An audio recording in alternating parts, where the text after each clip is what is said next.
Welcome to Even Just a Little, where we explore the beautiful gift of choice, tiny trusts toward big freedom, those moment-to-moment decisions we make that build life.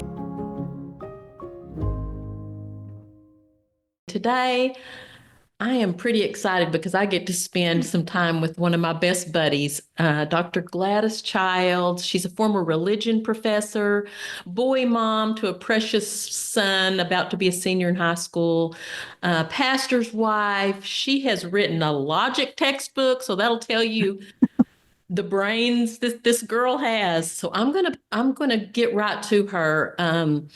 Because I want you to hear from her. She is a magnificent teacher. She's also known as the Truth Doctor, I believe, because of her ability to be honest, frank, and witty. She can feed it to you in a way that feels painless but necessary. So welcome today, my dear friend. We've been doing retreats together for a decade. Gladys Childs. Welcome, Gladys. Oh, I'm so excited to be here.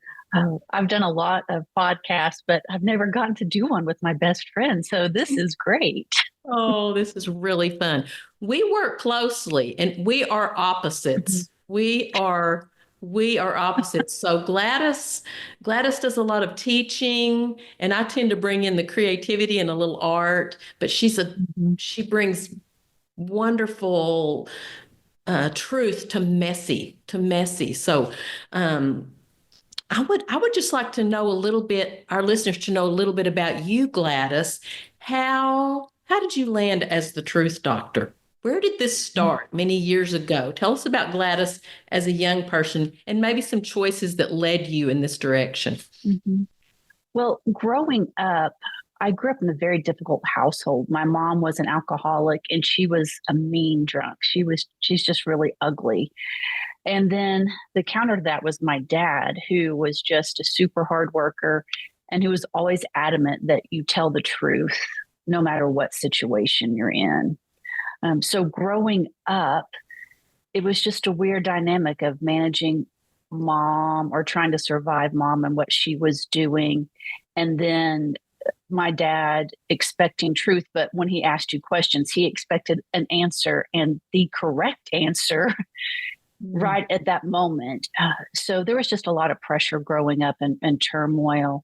And when I finally found a relationship with Christ when I turned 14, that really just turned everything around for me. Just to have that influence and that direction and guidance, and then the love from the church community that I was in, I think put me on the direction to where I am now. Being a pastor's wife and being a former religion professor and being a Christian author, it just brought me to this point. And I think the Truth Doctor comes around just because trying to survive my childhood, I think I just told people what I thought, because dad expected that. But I think it was just also a defense mechanism, where you just tell people the truth. You tell them what's going on and either they take it or leave it, but you know where you stand and then you can walk away if people don't receive it. Well, I think I've never heard that piece of your story. I think was an enormous, tiny trust there in yourself and trusting yourself, because I grew up in a difficult situation also, but I hid. I would hide. I would pretend. I would try to say what I thought the other person needed to hear. So learning to speak your truth, oh my goodness. Yeah, that explains a lot about you, Gladys, because you are so good at being honest. And I just think that's a trait that is a gift to all of us. And that's why I want to hear your thoughts today on, we're going to dive into misconceptions of humility. But before we do that, let's talk. So that was a little bit about how you landed where you are now. So what would you say you do day to day now? And give us a little recap of the last 5 years, because you've done a lot of things in the last 5 years, just so the listeners will know a little more about you.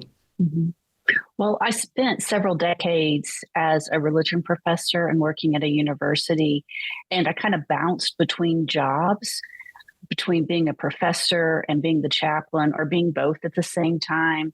And then the last 5 years, I spent a year as the interim dean over the School of Arts and Letters. And then I moved on to become the dean of freshmen.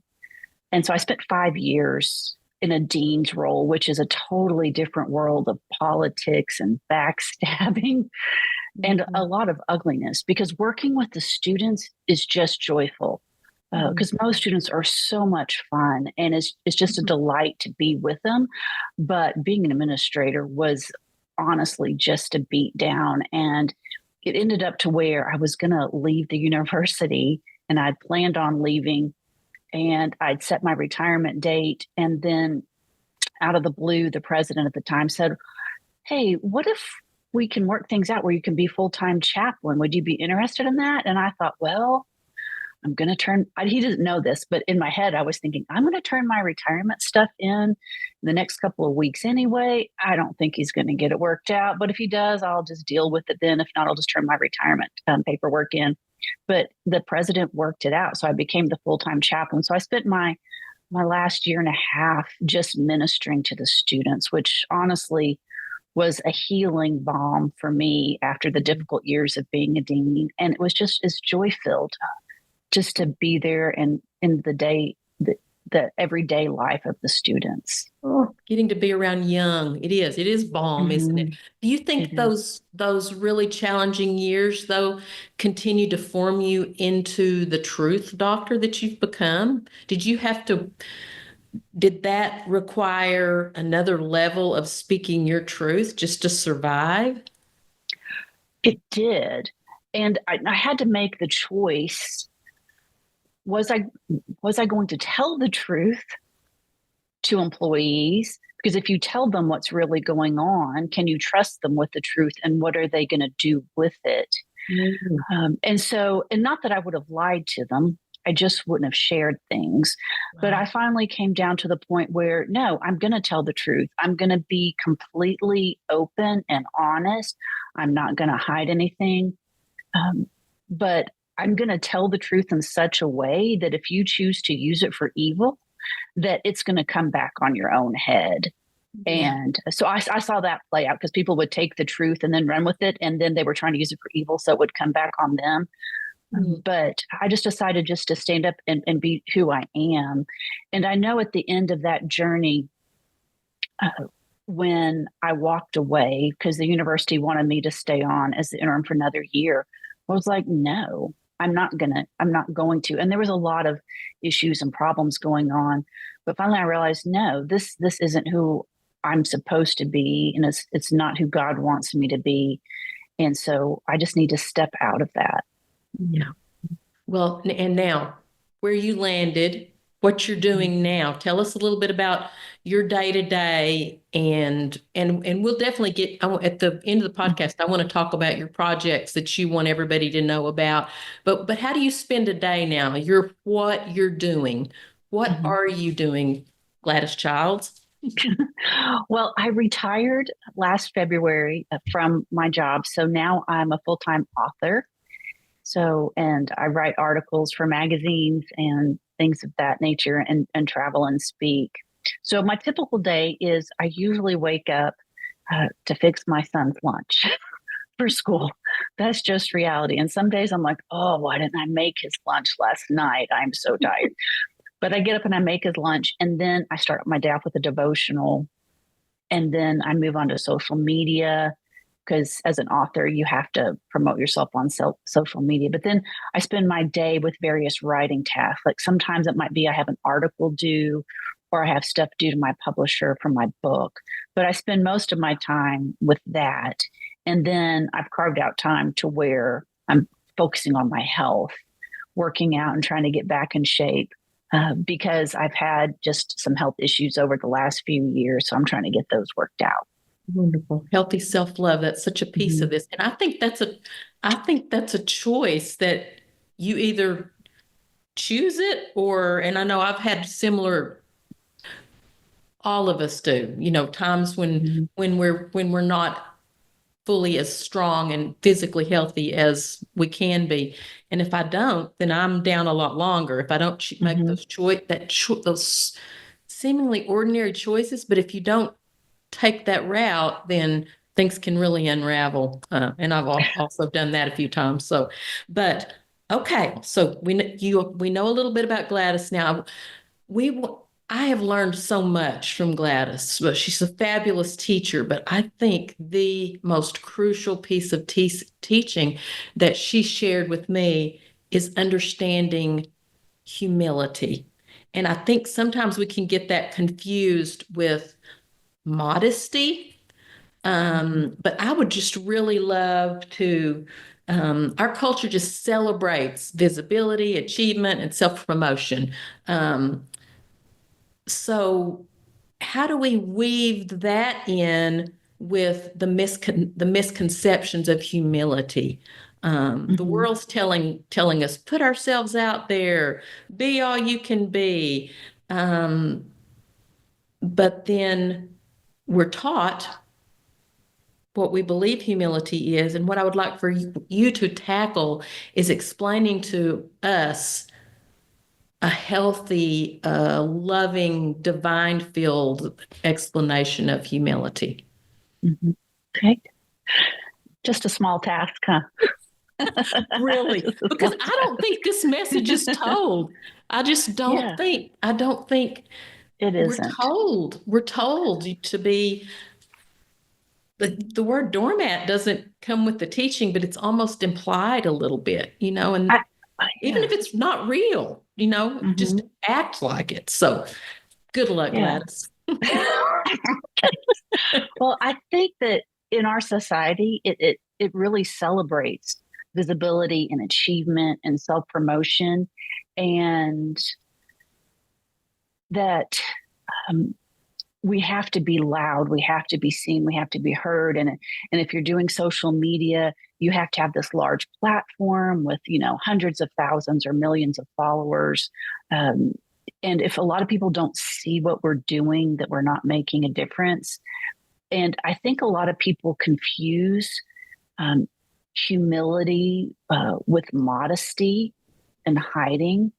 And we think that humility means that we need to shrink back or stay Mhm. quiet or pretend that we're not gifted or we're not all that we are, just so we can seem like we're humble. But that's not biblical. It's really just we're wearing a spiritual mask. And I love what Maya Angelou says about humility versus modesty, because she talks about that modesty is a learned adaptation, that pretty much that whenever we have modesty, it's something that's coming from us, that's saying that we're less than, that we have to cut ourselves down or shrink or hide. But humility is something that comes from God. It says that we know who we are. We know that people have come before us. Other authors have come before me. Other painters and artists have come before you. And I get to be here because I'm here because of what Christ has done for me, but I'm also able to be an author because of the other female authors who have come before me. And I'm just here to do my job and to do it well. So that way I can help lift other people up and other people have the opportunity to do what I'm doing behind me. Yes. So it, real humility comes from the inside out. Mm-hmm. It's not something we can put on or pretend. And I think I wrote this down. Modesty is a conscious choice in response to expectations for passivity.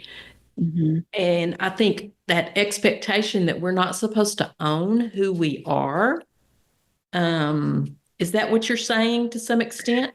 Yeah, I think that when it comes to humility or even submissiveness, because I think Yes. that humility gets confused with being submissive and with Yeah. modesty. And it's okay to know who we are and stand in that. And I think that stems from first being a child of God. Because if we know whose we are, then we can stand firm in that power. But Mhm. an example I like to give, like, say, if I was the number one world tennis player, if I was seated number one and I was world famous, It's just the truth. If that's who I am, the whole world agrees I'm the number one tennis player. I am. And it's okay to say, yeah, I'm really good at tennis. I'm the best player in the world. And that isn't being ugly. It isn't being negative or treating other people bad. However, if you were playing tennis and I was like, I'm the number one player and you're playing tennis, I'm like, oh, isn't that sweet? Look how, she's trying her best. God bless her soul.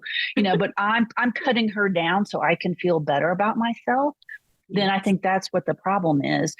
But it's okay to know who I am. I mean, I am a Christian author. I have degrees. I have the background to be able to do what I do, and I can stand firm in that. And there doesn't need to be shame in that. I don't need to hide from that. I need to stand in what God has given me because he's given it to me for a reason to use for his honor and glory and for the edification, the building up of others. And if I put myself down, I'm not honoring God with the talents and abilities I've been given. And I'm certainly not helping anybody else. So that would lead right into the difference between humility and insecurity. Mm-hmm. Can you expand on that just a bit? Yeah, I think for some people that when they see humility, it may look similar to insecurity on the outside, but they're born from like two separate places because insecurity is really just self-obsession in disguise. Either you're obsessed with the fact that I'm not enough, or you're obsessed with, oh, I am all it to a fault. Or maybe you feel like you're a fraud. But the whole focus with insecurity is it's about me, me, me, me. But humility is really freedom from self. It says that God is enough, so I don't have to be. And so I think the ultimate test of that is if somebody comes and affirms you, like for you, Sherry, your art. I love your art. It's awesome. If I come and say your art is just wonderful and beautiful, and I really love this piece, do you deflect the compliments and the praise I give based out of fear, or do you receive it with gratitude? Because humility receives, it's going to receive the compliment because it remembers the source of their ability to begin with wasn't from them. That is so good, Gladys. Humility receives. Maybe that's a big piece of this because I often think, and I think that's why this teaching, when you began sharing this with me many years ago, it really resonated because I was definitely coming from a place of insecurity, and I couldn't own that. I kind of did feel like a fraud as an artist, I think. Yeah. I wasn't, but I hadn't accepted that it was a gift to be shared at that point, I suppose. So, Yeah. it's really life-changing, and it also takes the pressure off. We can only be who we are. I That's can right. only paint wildflowers and roadrunners. I'm never gonna, be Michelangelo. I mean, that's just not who I am. But when I own who I am, and that immediately, that's a choice. That's the choice. So what is the choice we're talking about here? I think if we can put our finger on that, that's going to have a big impact on our listeners. The I choice. think the choice, it's just about, it's the choice of, are we going to own who we are and the gifts and the abilities that we have, or are we going to live out of fear? That's really the choice.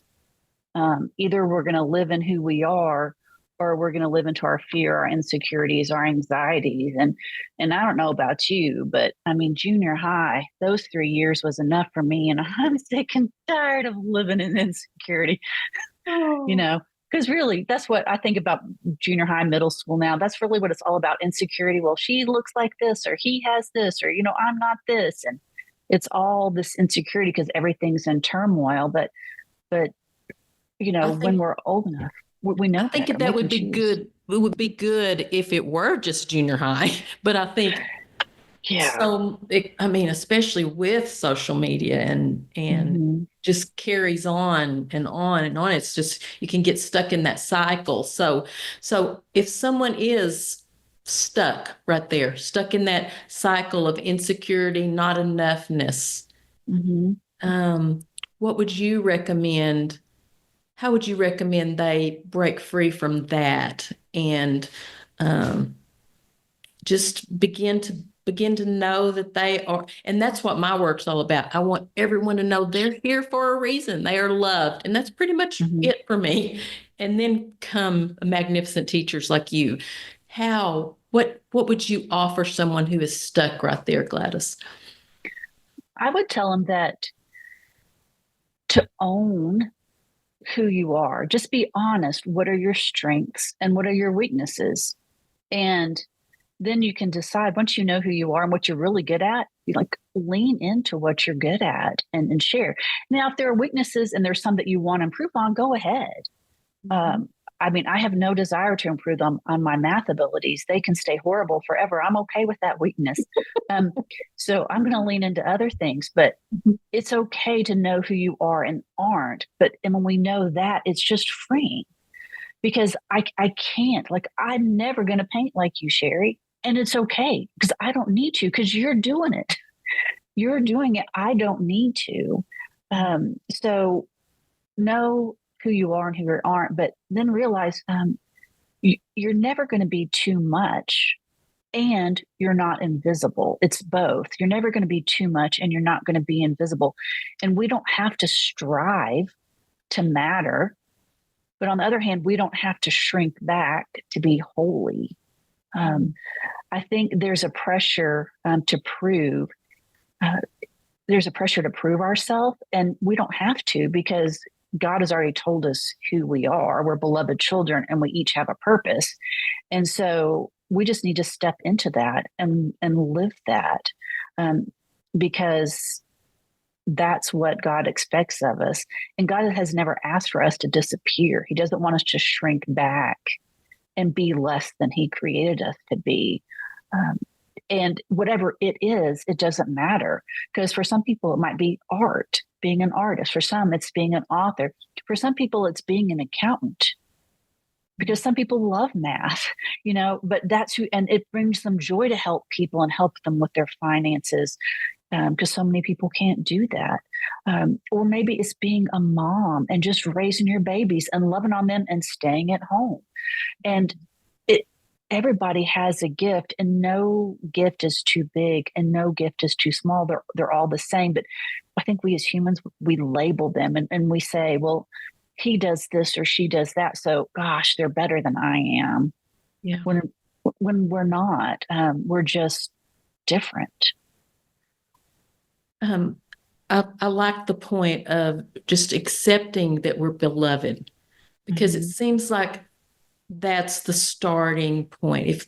If I can know that I am beloved and that I am made this wacky way that I was created for a reason, then all of a sudden that I am filled with gratitude instead of fear and doubt. Mm-hmm. And I think that changes the world, frankly. If we can all know our little piece matters, not any more than the next person, but it matters. So every day I have a Mm-hmm. reason to get up and do my little piece. But somehow that allows me to also be so grateful for amazing authors and speakers Mm-hmm. and teachers and doctors and yoga teachers and mothers and dads that it takes so much time and It energy to be does. a good parent. So this can change, but starting at that place of belovedness, just recognizing that we are so loved by God, a God that does Mm-hmm. so want to love us. Um, And um, I love the verse, and most people probably would not ever pair this verse with humility, but I think it's a great verse for humility. It's Matthew 22:39, and it says, "You shall love your neighbor as yourself." And to me, I think that's a great verse on humility because it's saying, love your neighbor and love yourself. And yes. when it's okay to love ourselves in a healthy way, And if we treat others the way we want to be treated, and if we live how we'd want others to live, it all works out. Does. Everything works out. It's really, we complicated, but we complicate it. Sometimes by just overthinking things, getting stuck there rather than turning it over to God when we get into these pickles that we can get ourselves into. Yeah. And comparison is such a big deal. Because we think that our gifts have to be limelight gifts. We have to be center stage. We have to be the focus. But to be honest, the most beautiful gifts I've ever seen are the people who they never are on the stage.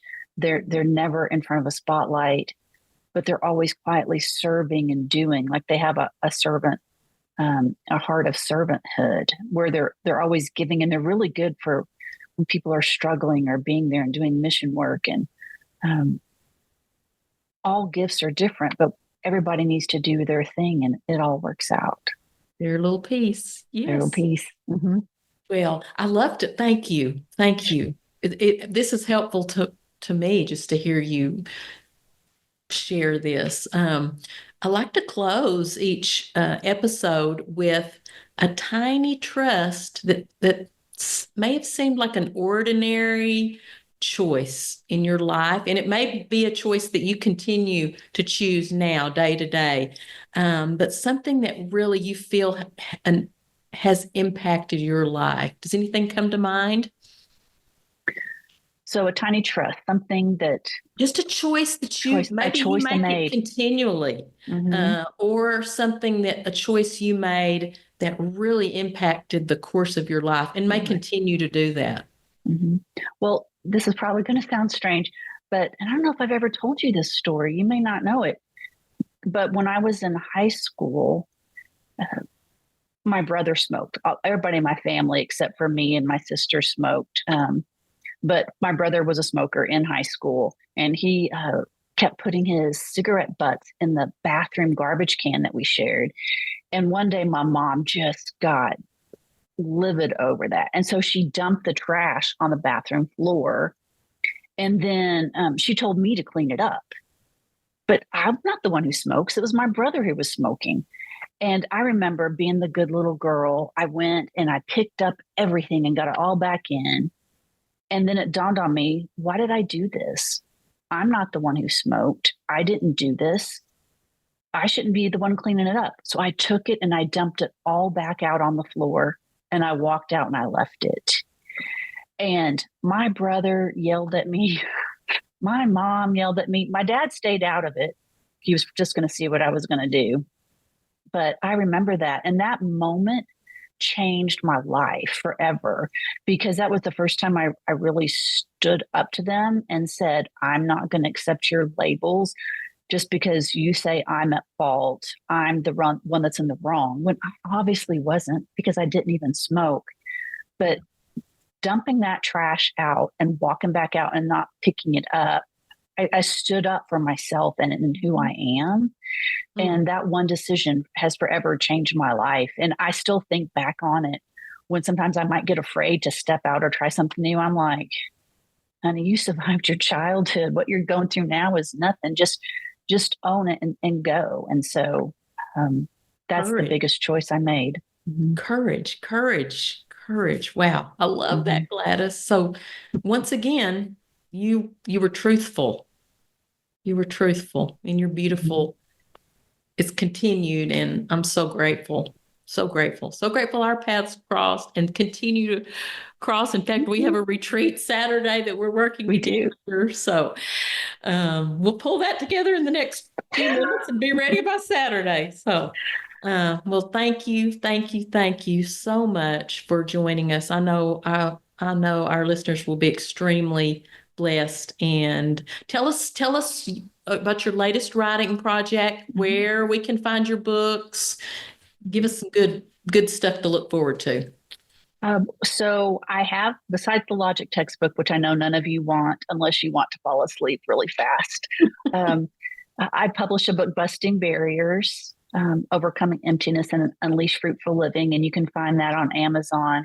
But my new book that will be coming out, and I still don't know the date yet, but it'll be Chasing Emptiness, Finding Fullness.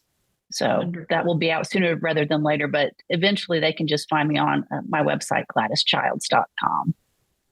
Sounds wonderful. You will be blessed. Look for these books. I know I love anything Gladys writes. She's gifted with words, as you've heard today. So thank you so much for joining us today. Thanks for having me. Thanks so much for joining us on Even Just a Little.